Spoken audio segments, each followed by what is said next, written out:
The 9th of May 2021, North Carolina. The sun is barely up, but the gas station lot is already overflowing. Lines of cars curl around corners, headlights blinking, drivers shouting as tempers boil. Plastic bags bulge with stolen gasoline. A Hummer bursts into flames on the side of the road after someone tried to hoard too much fuel. The smell of burning rubber and panic fills the air. Hundreds of miles away, in a quiet command center, the FBI stares at a ransom note glowing on a monitor. It isn't poetic, just blunt words typed in broken English. Your systems are encrypted. Pay in Bitcoin or stay in the dark. Behind those words is a group calling themselves DarkSide. No soldiers, no bombs, just code and the ability to choke 45% of the East Coast's fuel supply overnight. America, with all its aircraft carriers and missile silos, has been hobbled by a single stolen password. The question that haunts every room, from the White House Situation Room to a small-town diner, is the same. How did a handful of hackers bring a superpower to its knees? To understand how a faceless hacker collective could ignite chaos across half the United States, we have to step back. Long before DarkSide, long before the ransom note, there was the pipeline. Colonial Pipeline, founded in 1962, was not glamorous. It didn't boast flashing lights or Wall Street buzz, but buried underground was its lifeline. More than 5,500 miles of steel stretching from Houston to New Jersey, pumping gasoline, diesel, and jet fuel to millions. Nearly half of the East Coast's fuel supply flowed through this single system. The Pentagon relied on it. Airlines relied on it. Families filling up their cars every week relied on it. It was, in every sense, critical infrastructure. And like all infrastructure, its greatest strength, its centrality, was also its greatest weakness. By the late 2010 seconds, ransomware gangs had evolved. No longer were they the digital graffiti artists of the 1,990 seconds, scrawling, "I was here," across defaced websites. Now they were organized, professional. They built malicious code like startups build apps.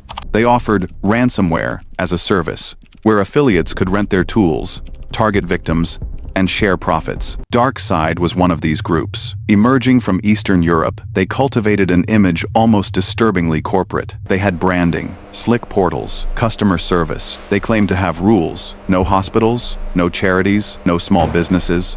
They went after the big fish corporations with deep pockets and no time for prolonged outages. And Colonial Pipeline was the perfect target. The company's defenses weren't unique. Like many firms, it relied on remote access systems to manage operations. In 2021, one of those access points was left hanging open, a virtual private network login protected only by a single password. No multi-factor authentication, no second barrier. When that password leaked, DarkSide had the key to the vault. It was a simple flaw, but in the digital world, simplicity is deadly. And once they were inside, the question wasn't if they would pull the trigger, it was how much destruction they were willing to unleash. The 7th of May, 2021. A Friday morning that began like any other inside Colonial Pipeline's offices. Engineers sipped coffee. Screens glowed with the usual streams of data.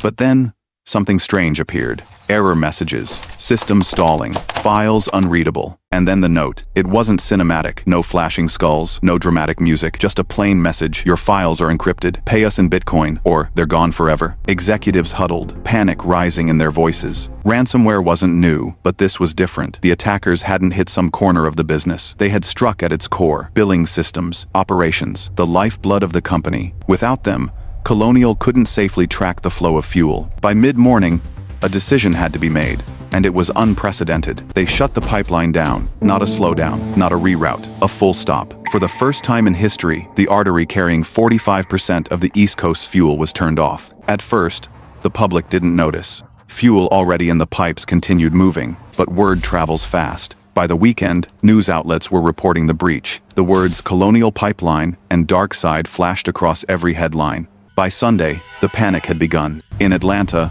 lines formed before dawn. In North Carolina, drivers pushed and cursed at each other at crowded stations. People filled plastic containers, water bottles, even garbage bags with gasoline. On social media, videos went viral. Cars loaded with red fuel cans, a woman spilling gasoline into her trunk, a man's SUV bursting into flames after hoarding too much. Colonial's crisis was no longer a private nightmare. It was a national spectacle. Inside the company, pressure mounted. Calls poured in from the Department of Energy, the Department of Homeland Security, and eventually, the White House itself. The FBI confirmed the culprit, a shadowy ransomware gang known as DarkSide. The options were bleak: Colonial could try to resist, rebuild from backups, and endure weeks of paralysis while the nation watched fuel supplies dry up. Or, they could negotiate with criminals. Every passing hour meant more stations running dry, more fury at the pumps, more headlines questioning how a single company could choke a superpower. By May 10th, it was clear. The question wasn't whether to pay, it was how much. The ransom note wasn't written with menace. It read more like a business transaction. Colonial Pipeline's files were locked, the attackers said. Pay in Bitcoin, and you'll get them back. Refuse, and the data would be gone forever. The hackers called themselves DarkSide, and they acted less like anarchists and more like entrepreneurs. They had a reputation on the dark web for operating ransomware as a service. Affiliates rented their malware like contractors leasing heavy machinery. The profits were split. The brand was protected.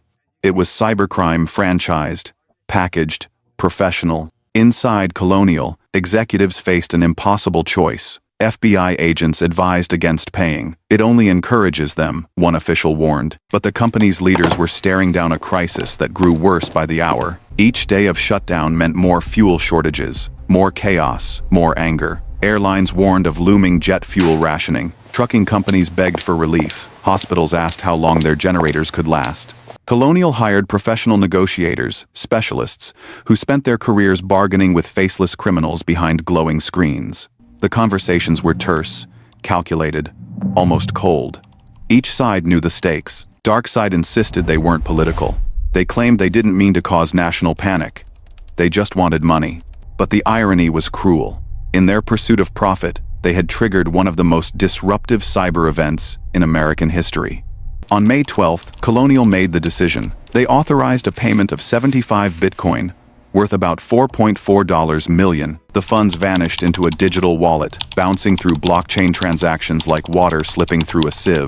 Hours later, DarkSide delivered the promised decryption tools, but they were clumsy, inefficient. Files restored at a crawl. Engineers quickly realized their own backups were more reliable than the hackers' supposed solution. The ransom hadn't solved the crisis. It had only bought breathing room.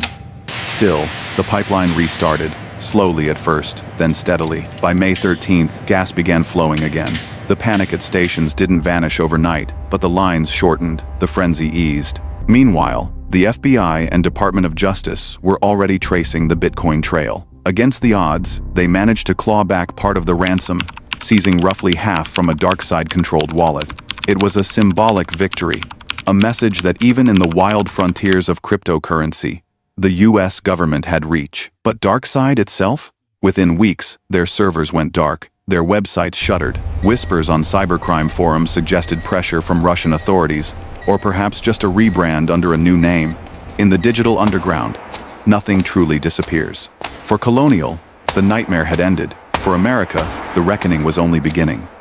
By the time the pumps came back to life, the damage had already been done. Across the Southeast, more than 11,000 gas stations had run dry. Prices soared to their highest levels in nearly a decade. Families canceled trips, truckers lost contracts, hospitals delayed shipments.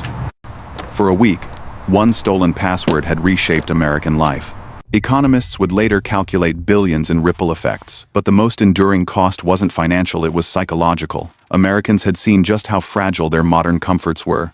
In Washington, the outrage was swift. Congressional hearings dragged Colonial's executives into the spotlight. How could a company responsible for nearly half of the East Coast's fuel run without multi-factor authentication? How could a single compromised VPN login trigger a national emergency? President Biden addressed the nation, calling the attack a wake-up call. His administration issued new rules. Pipelines must report breaches immediately, enforce stronger access controls, and adopt modern security frameworks like Zero Trust. What had once been the domain of IT departments was now recognized as a matter of national security. Meanwhile, the FBI touted its partial recovery of Colonial's ransom payment as a victory, proof that hackers could not vanish entirely behind the veil of cryptocurrency. But the victory felt small compared to the bigger picture. If DarkSide could cripple a pipeline, what was stopping the next group from targeting power grids, water systems, or hospitals?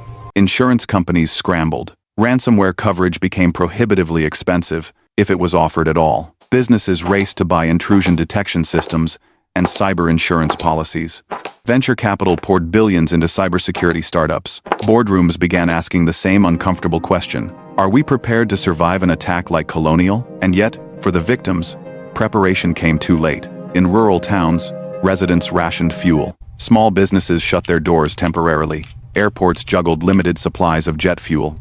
Even as the pipeline resumed operations, the aftershocks rippled outward. For cybersecurity experts, the attack wasn't just a breach, it was a paradigm shift. Ransomware was no longer about stolen data or frozen spreadsheets.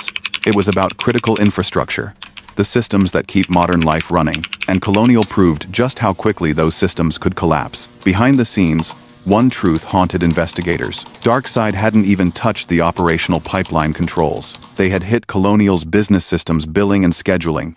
The shutdown had been Colonial's decision, taken out of caution. If DarkSide, or any other group, ever chose to target the pipeline itself, the pumps, the valves, the pressure systems, the consequences could be catastrophic. Colonial Pipeline was a near miss, but the message was clear. America's digital defenses were brittle, and the attackers were only getting stronger. Colonial Pipeline wasn't the last cyber attack of 2021. It was the start of a storm. In June, barely a month after gas lines stretched across the South, another headline hit. JBS Foods, the world's largest meat processor, was paralyzed by ransomware. Suddenly, the specter of shortages spread from fuel to food. Hospitals were next. Schools after that. Local governments found themselves frozen by ransom notes, unable to issue permits or pay employees. The line between ordinary cybercrime and national security threat had blurred beyond recognition. Colonial had proven one thing above all. Ransomware was no longer just about money. It was about leverage. Groups like DarkSide weren't anarchists in hoodies. They were organized, professional, disturbingly corporate. They built ransomware like startups built apps. They franchised it, leased it, branded it. They even maintained public relations, claiming to avoid hospitals and charities, as if cybercrime could be softened with a code of ethics. But the Colonial breach exposed the truth. Intent doesn't matter when consequences ripple this wide. The U.S. government scrambled to adapt. The Biden administration launched task forces, pressured cryptocurrency exchanges, and convened emergency summits with allies. NATO began debating whether a cyber attack could trigger Article 5, the Collective Defense Clause, typically reserved for missile strikes and invasions. The battlefield had expanded. But for ordinary Americans, the lesson was simpler and far more unsettling. If a single stolen password could choke half the nation's fuel supply, what else was vulnerable? The water that comes from the tap? The electricity that powers homes? The hospitals where lives hang on ventilators? Experts warned of an arms race spiraling out of control. Criminal groups were learning from each breach. Nation-states quietly stockpiled zero-day vulnerabilities like weapons-grade uranium. Corporations poured billions into defenses but still fell victim to phishing emails and misconfigured servers. DarkSide itself vanished after the Colonial breach, its servers going dark, its affiliates scattering. But their disappearance was no comfort. In the underworld, names change, but methods remain. R-Evil, Black Matter, Conti. New brands rose overnight, recycling DarkSide's playbook. For every group that faded, two more emerged. Colonial Pipeline wasn't a singular disaster. It was a proof of concept, and it signaled a new normal. One where the most dangerous weapons aren't missiles or tanks, but passwords and exploits. Where the front line isn't overseas, but buried under neighborhoods, running silently through pipelines and power grids. Where war might not begin with an explosion, but with a flicker of screens going dark. Colonial had been a warning shot. And the world was left with one chilling question. The next time the vault is cracked open, will the attackers settle for ransom or go for destruction? By the end of 2021, the panic at gas stations had faded. The memes of plastic bags filled with gasoline were old news. Colonial Pipeline had restored its systems, and life on the East Coast felt normal again. But the hack was never just about fuel. It was about fragility. And fragility doesn't disappear with headlines. When Colonial's CEO testified before Congress, he admitted the truth. The attackers had gained access through a single compromised password on a VPN without multi-factor authentication. Billions of dollars in infrastructure, and its downfall was a missing security feature as basic as a seatbelt. The revelation left lawmakers stunned and Americans uneasy. If something that simple could unravel the system, how many other cracks were waiting to be found? The Biden administration's cybersecurity orders mandated sweeping changes: multi-factor authentication, mandatory breach reporting, zero-trust architectures, billions pledged to defense. Boardrooms echoed with a new refrain: Could we survive the next Colonial? But beneath the policy shifts and corporate promises, the deeper fear remained. Colonial had shown that the doors to our digital world are not just fragile, they are shared. When one swings open, the whole house is exposed. For DarkSide, Colonial was a brief flash of notoriety before vanishing into the shadows, but their methods lived on. Successors carried the torch. REvil, Conti, Black Matter. Each breach refined the playbook. Each ransom note whispered the same lesson: no target is too big. No fortress is untouchable. The prophecy of Colonial Pipeline wasn't about gas shortages. It was about inevitability. That wars in the 21st century may not begin with missiles or bombs, but with keystrokes typed in silence. That the new front lines are invisible, running through pipelines, power grids, hospitals, and banks. That destruction could come not with fire, but with silence. A server room gone dark, a switch flipped off, a network paralyzed. For the families stranded at gas stations, the hack was an inconvenience. For policymakers, it was a wake-up call. For cybersecurity experts, it was confirmation of their worst fears. And for the rest of the world, it was prophecy. Because the true legacy of Colonial Pipeline is not what DarkSide did in May 2021. It is what their attack revealed. That the next breach could be bigger, faster, and far more devastating. The only question that matters now is the one whispered in every government briefing and every corporate boardroom since. When the next DarkSide comes, will we see it in time?